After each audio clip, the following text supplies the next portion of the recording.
謝震軒7歲那年，在家族墓園的榕樹下親手埋了一隻斷了腿的麻雀。他用父親謝震南的絲質手帕裹住那團溫熱的顫抖，指沾沾了灰，眼眶是濕的，卻固執地拒絕任何人幫忙。管家遞來藥箱，他搖頭。園丁提議挖個深一點的坑，他還是搖頭。最後他用玩具鏟挖了淺淺的洞，把麻雀放進去，蓋上土，還插了一根白色羽毛作墓碑。那時謝震南站在10步之外，抽着煙，隔着青灰色的煙霧看兒子的背影，心裏想的是：這孩子心太軟，將來怎麼接得住謝家那盤錯綜複雜的棋局？他沒想到20年後同一個墓園裏，謝震軒會用同一把玩具鏟，當着他的面，把他親手簽署的股權轉讓書連同20年的父子合照一併鏟進泥裏。麻雀的墳早就平了，白羽毛不知被風吹到哪去，可謝震軒蹲下的姿勢沒變，只是那雙曾經為一隻麻雀流淚的眼睛，此刻乾得像兩枚睡過火的硬幣，倒映着謝震南鳩的身影，沒有一絲波瀾。謝震南在那個午後忽然想起兒子7歲時問過的一句話：爸爸，麻雀死了，他媽媽會傷心嗎？他當時怎麼回答的？好像是拍了拍兒子的頭說：麻雀不懂傷心，他們只懂活着。如今他才明白，謝震軒不是不懂傷心，他是把傷心練成了比狠更鋒利的東西。天真與殘忍從來不是反義詞，他們是同一枚硬幣的兩面。而謝震軒這枚硬幣，不知何時已經悄悄豎立起來，在利益的天平上滾動，最終壓垮了謝震南用半生閱歷築起的全部防線。那一句在利益面前，親情全是奢侈品，從謝震軒嘴裏吐出來的時候，語氣甚至帶着7歲時詢問麻雀媽媽的那種純粹的好奇，仿佛他真的只是在確認一個自然現象，而這個現象恰好把謝震南的心臟剖成兩半，一半淌着血，一半還固執地以為兒子會回頭。謝震南是白手起家的典型，從港島西區的魚檔學徒做起，手腕上永遠帶着一股揮之不去的鹹腥味。他靠着敢賭敢拼，在80年代地產狂潮中撈到第一桶金，之後轉戰金融、碼頭、連鎖超市，40年間把謝氏集團鋪成一張覆蓋東南亞的暗網。他有3個原則：不簽未過目的文件，不喝外人倒的茶，不對任何下屬笑第二次。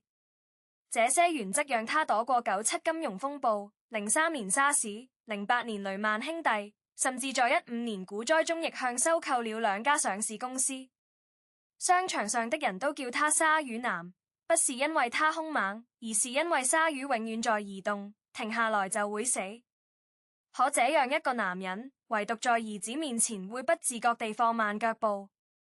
謝震軒的母親生他時難產走了，謝震南從未續言，他把所有柔軟都藏在書房保險箱底層那本泛黃的相簿裏。相簿第一頁就是謝震軒滿月時趴在他胸口睡着的照片，嬰兒的嘴角還掛着奶漬，而他自己的襯衫扣子扣錯了位，那是他一生中唯一一次衣冠不整地出現在鏡頭前。謝震軒在這種單薄的父愛中長大，像一株被過度澆水卻缺乏陽光的植物。他就讀的國際學校每年學費足夠普通家庭買1層樓，司機開着賓利接送，書包是訂製的小牛皮，鉛筆盒裏裝着鍍金的削筆器。但謝震南從不參加家長會，從不問他功課，只在每年生日那天送一隻沉甸甸的紅包，附帶一句別亂花。謝震軒於是學會了用紅包裏的錢買同學的友誼，用鍍金鉛筆盒交換別人的午餐便當，用小牛皮書包容納那些在他家裏過夜卻從不過問他心事的玩伴。他10歲那年偷了謝震南書房裏的威士忌請全班喝，結果3個孩子酒精中毒送院。謝震南第一次動手打他，用那隻簽過億萬合約的手，重重刮在他左臉上，留下5道紅印，像5條未簽署的條款。謝震軒沒哭，他只是捂着臉說：你從來不陪我吃飯，卻有空打我。謝震南的手懸在半空，忽然發現兒子已經長到胸口那麼高，眼神裏有種他從未在對手身上見過的冷靜，那種冷靜讓他害怕，因為他不帶怨恨，只帶觀察，像一個科學家在記錄白老鼠的反應。此後謝震軒變得更乖了，乖得近乎虛假。他按時回家，按時做功課，成績從中游爬到全校前3，大學考上倫敦政經學院。畢業論文寫的是家族企業中的代理問題與信任成本。謝震南在畢業典禮上坐在貴賓席，聽着兒子用流利的英語闡述血緣關係在現代商業治理中的邊際效用遞減。周圍的富商們紛紛讚嘆虎父無犬子，只有謝震南覺得後頸發涼。他記得謝震軒7歲時連麻雀死了都要哭半小時，現在卻能把親情當作經濟學名詞來拆解，這中間到底發生了什麼？他試圖回想這些年與兒子單獨相處的場景，竟然湊不滿一隻手的手指數。最清晰的一幕反而是謝震軒15歲那年發高燒，他難得提早回家，推開房門看見兒子蜷在床上，額頭貼着退熱貼，手裏緊緊攢着那條曾經包過死麻雀的絲質手帕，手帕早就洗得褪色，邊角磨出了鬚，像一面投降的白旗。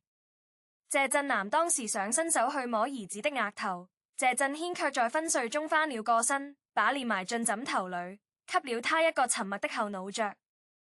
那個後腦啄從此成了父子之間最常見的風景，無論是在餐桌對面，還是在車廂後座，謝震軒總是恰到好處地轉過頭，留給父親一個禮貌而疏離的側影。謝震南用半生閱歷換來的覺醒，其實早在謝震軒25歲那年就埋下了伏筆。那年謝氏集團打算進軍新能源，謝震南看中一家以色列的太陽能公司，派了最信任的收購團隊去談判，結果對手開出的條件苛刻得像割地條約。謝震南在會議室拍了桌子，罵團隊全是廢物。這時謝震軒站起來，說讓他試試。謝震南記得自己當時冷笑了一聲，把文件夾推到兒子面前，說你要是能談成，副總裁的位置給你。謝震軒沒有立刻去以色列，他先飛了趟深圳，再轉機到特拉維夫，前後折騰了2個月，最後帶回來的合約讓謝震南的雪茄從嘴裏掉下來，條款比預期寬鬆30%，還附帶了5年的技術授權。謝震南問他怎麼做到的，謝震軒輕描淡寫地說：我只是告訴對方，如果不簽這份，我會幫他們的競爭對手在東莞建一座成本低一半的工廠，而我已經把東莞的地皮買好了。謝震南盯着兒子那張平靜的臉，忽然想起自己年輕時在魚檔為了搶一箱鮮魚，拿刀劃破過競爭對手的輪胎。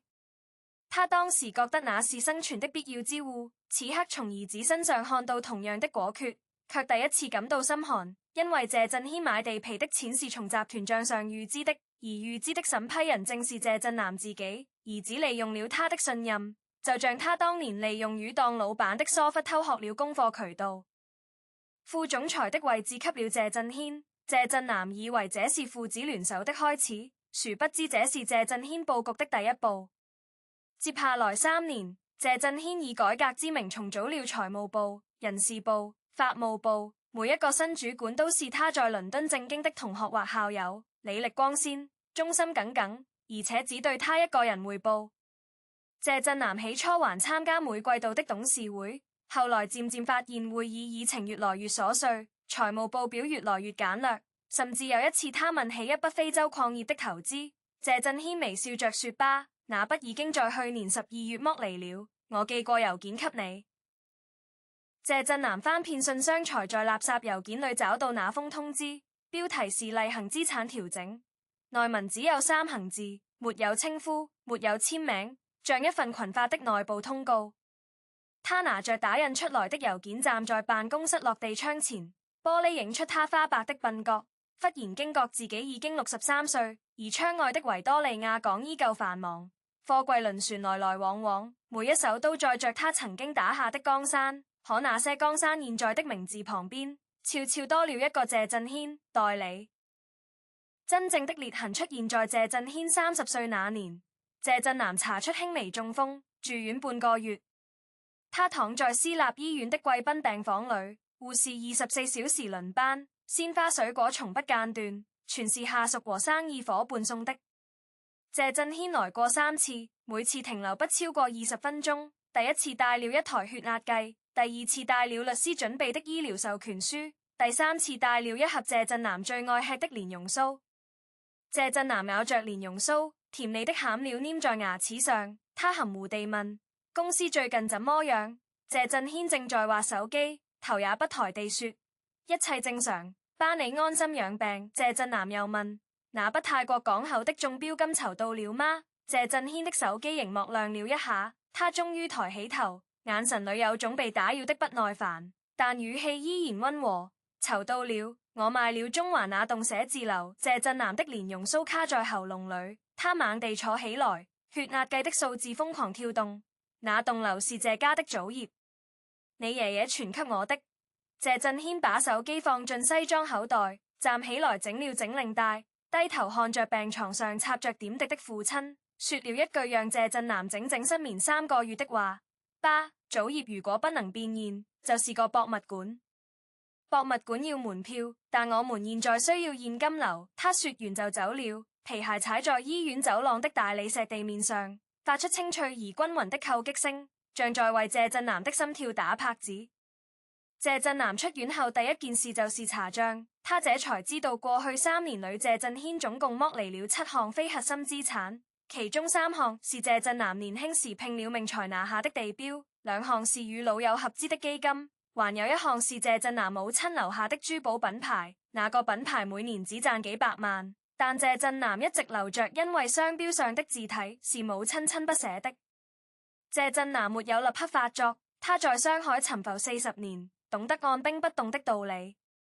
他暗中聯絡了幾位舊部，想重新掌握實權，卻發現這些人不是被調到冷衙門，就是提前退休，剩下幾個還留在集團的，見到他像見到鬼，支支吾吾不敢多說一句。謝振南這才意識到，謝振軒不只是剝離資產，他同時在剝離謝振南的影響力，像一個精準的外科醫生，一刀一刀切掉壞死的神經末梢，只為了讓主體更聽話地運轉。他想起謝振軒7歲時養過一隻倉鼠，每天換木食餵葵花籽，後來倉鼠死了，他沒有哭，而是用鞋盒做了一副小棺材，還在蓋子上畫了十字架。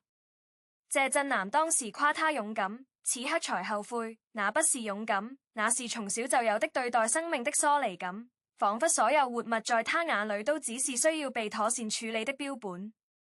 父子之間的冷戰持續了半年，期間謝振軒照常回家吃飯，照常叫爸，甚至照常在父親節送了一條昂貴的領帶。但謝振南打開禮盒時，發現領帶的花紋和去年一模一樣，連包裝紙的折痕都如出一轍，顯然是秘書代購的庫存品。他把領帶掛在衣帽間，旁邊並排掛着過去20年謝振軒送的領帶、袖扣、皮帶，每一件都昂貴，每一件都毫無個性，像超市貨架上任人挑選的標準件。謝振南終於在一個雷雨夜爆發了，他衝進謝振軒的書房，把一沓資產轉讓記錄摔在桌上，吼聲蓋過了窗外的霹靂。你知不知道那些地標是我跪着求銀行貸款才買下來的？你知不知道珠寶品牌上的字是你奶奶裹着小腳在油燈下寫的？你眼裏到底還有沒有謝家？謝振軒正在看一份併購草案，被父親打斷後，他摘下眼鏡，揉了揉眉心，動作慢條斯理得像在控一個無理取鬧的孩子。他站起來走到窗邊，背對着謝振南說：爸，你跪着求貸款的時候，是為了謝家，還是為了你自己？謝振南拎住，謝振軒繼續說：你買地標是因為你喜歡贏的感覺，你留着珠寶品牌是因為你懷念你母親，但那都是你的感情，不是我的。我沒有見過奶奶，我對那棟寫字樓唯一的記憶是小時候你把我忘在裏面，鎖了門，我在樓梯間哭到天黑才等到保安。他轉過身，窗外的閃電照亮他半張臉，另外半張沉在陰影裏。謝振南這才看見兒子的眼眶微微泛紅，但聲音卻平穩得像在念年度報告。你給我的從來不是親情，是標了價的補償。紅包是補償，學校是補償，連你打我的那巴掌都是補償。補償你沒時間管我。現在我長大了，我學到最重要的一課，就是感情如果不能變現，就只是負債。那晚謝震南坐在兒子的書房裏，直到雷雨停歇，直到天邊泛起雨吐白。他第一次認真環顧四周，發現書架上沒有家庭合照，只有經濟學著作和財務年報。桌上沒有零碎的小擺設，只有3台顯示器整齊排列。牆上掛着一幅字，不是名家書法，而是謝震軒用打印機印出來的一句話：信任是交易成本最低的抵押品。謝震南忽然覺得冷，那是一種從骨子裏滲出來的寒，因為他發現自己不了解兒子，從來都不了解。他記得謝震軒小時候最怕黑，每晚要開着小夜燈睡覺。他曾經連續1個月加班沒回家，再去查看時，小夜燈的燈泡換成了節能款，而謝震軒已經不再需要任何燈光就能入睡。他錯過的不只是家長會和生日派對，他錯過的是兒子學會關閉情感開關的那個瞬間。那個瞬間可能發生在某個孤獨的晚餐，某個被遺忘的雨天，或者某次他掛斷兒子電話去接重要客戶的那一秒。謝震南用半生閱歷累積的財富，最終買到的是兒子用經濟學原理撰寫的一紙覺醒。在利益面前，親情全是奢侈品。而奢侈品的定義就是，當你必須在生存和他之間做選擇時，第一個被放棄的就是他。半年後，謝震軒正式提出集團重組方案，要把謝氏拆分為金融、地產、科技3個獨立板塊，美其名曰降低系統性風險。但謝震南一眼看穿，這是徹底切斷他所有控制權的終極招數。他在董事會上投了反對票，但發現其他董事早已被謝震軒陸續替換，連跟了他30年的財務總監都在會前因健康理由請辭。謝震南終於使出殺手，他拿出當年成立謝氏時的公證文件，上面明載他擁有51%的絕對控股權。謝震軒看了那份文件，沒有慌張，只是從公文包裏掏出另一沓文件，輕聲說：爸，你簽過這份授權書，在我25歲那年，你讓我試着去以色列談判的時候。謝震南接過來一看，冷汗瞬間濕透襯衫。那份授權書的副頁裏藏了一條他當年沒細看的條款，寫着：被授權人得在授權人喪失行為能力時，代理行使全部股東權利。謝震南中風住院時，謝震軒帶來讓他簽的醫療授權書，正好觸發了這條款的法律生效要件。換句話說，從謝震南出院那一刻起，他的控股權就已經被凍結了，而他渾然不知地過了半年。那個午後，謝震南站在集團總部的頂樓會議室，四面落地窗映出他衰老的身影，對面坐着他唯一的兒子，穿着他買的第一套西裝品牌，打着他送的領帶，只是那條領帶已經被換成了另一個花色，謝震軒自己的選擇。謝震南沒有憤怒，沒有咆哮，他甚至覺得一陣荒謬的輕鬆，像跑了一輩子的馬拉松終於看到終點線，而終點線上站着的是他親自培養出來的對手。他問謝震軒：你從什麼時候開始計劃這一切？謝震軒把鋼筆帽旋緊，放回胸前口袋，動作優雅得像在完成一場預演過無數次的表演。爸，我沒有計劃，我只是從小就學會了算賬。你教我商場如戰場，我學得很好。你教我不要相信任何人，我連你都不信。你教我利益至上，我就把利益算得比你更清楚。你以為我是天真還是殘忍？其實都不是，我只是你的鏡子。謝震南看着那面鏡子，忽然想起7歲的謝震軒蹲在榕樹下埋麻雀的背影。那時他覺得兒子心軟，現在才明白，心軟的人不會為了確認死亡的意義而親手埋葬一個生命。謝震軒從小就在探索終結的形式，只是謝震南一直忙着在合約上簽名，沒空讀懂那份探索背後的孤獨。謝震南最後一次行使父親的權力，是在墓園裏。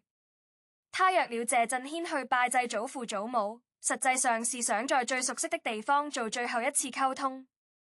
榕樹還在，只是更粗壯了，樹根拱破了周圍的地磚，像謝家那些年埋藏的秘密終於浮出表面。謝震軒來了，穿着黑衣，手裏居然拿着那把玩具鏟。謝震南不知道他從哪裏翻出來的，也許一直藏在某個角落。父子倆站在麻雀的舊墳前，誰都沒說話。風穿過榕樹氣根，發出沙沙的聲音，像無數細小的嘆息。謝震南終於開口：你能不能告訴我，你心裏到底還有沒有一點點不是利益計算的東西？謝震軒蹲下去，用玩具鏟撥弄着泥土，像7歲時那樣專注。過了一會兒，他抬起頭，臉上沒有表情，但眼睛裏有種謝震南從未見過的疲憊。那種疲憊屬於一個演了太久大人戲碼的孩子。他說：爸，你記得我7歲那年問你麻雀媽媽會不會傷心嗎？你回答說麻雀不懂傷心。從那天起我就懂了，在你眼裏，感情是一種需要被證明的東西，如果不能證明，就等於不存在。我後來用了20年想證明給你看，我讀書，我談判，我重組公司，每一件事我都做到最好，但你看到的永遠是結果，不是我。現在我累了，我不想再證明什麼。這把鏟子是你當年送我的生日禮物，我埋麻雀的時候你站在後面抽煙，我其實回頭看過你，我希望你會走過來抱抱我，但你沒有。你只是吐了一口煙圈，轉身去接電話了。他把玩具鏟插進泥土裏，站起來拍了拍膝蓋上的草食，然後從口袋裏掏出那份股權轉讓書，連同那張泛黃的父子合照一起放在鏟子旁邊。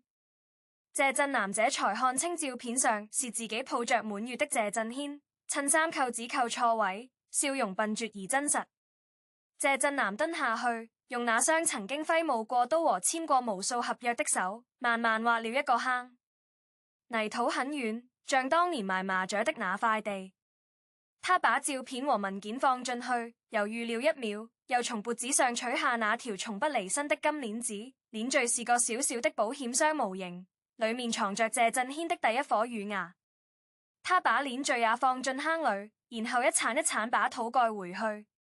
他沒有擦白色羽毛，因為他終於明白，真正的告別不需要記號。